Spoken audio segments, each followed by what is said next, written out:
Okay, so for this exercise, we're going to be doing a shallow range of motion single leg squat with our foot elevated on, I'm using a weight plate, but at home you could use a book or anything that's just going to slightly elevate the leg that we're targeting.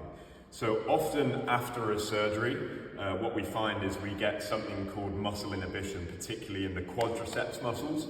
Now, this means that typically people will struggle to actively contract their quadriceps, shorten their quadriceps and straighten their knee. But the other thing that they tend to struggle with after knee surgery is from a straightened knee position, unlocking the knee in a controlled manner. So think of like walking down the stairs.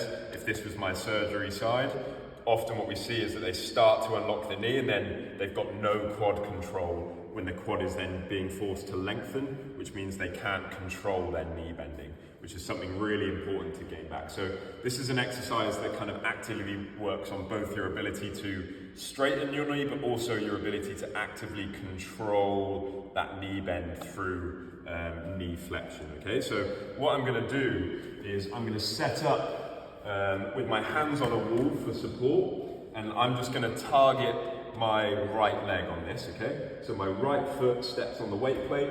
Now the important key with this exercise is I want you to stay nice and tall. Often people will try and cheat this through the hip, and as they bend their knee, they'll kind of push their hips back to avoid bending their knee too much, and then they'll just straighten their hips back up. So what I want you to do is imagine just staying nice and tall throughout this whole exercise.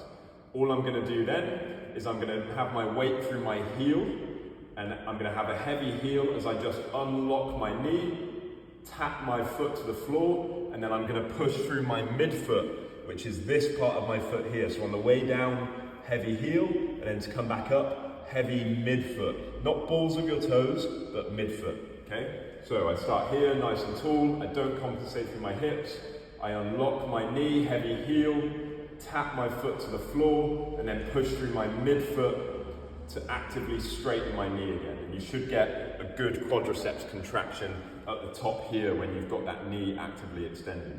So this is level one, and you can see this is just a very shallow range of motion exercise, but it's worth working on both one, your ability to straighten your knee, and two, your ability to control the bending of your knee, okay?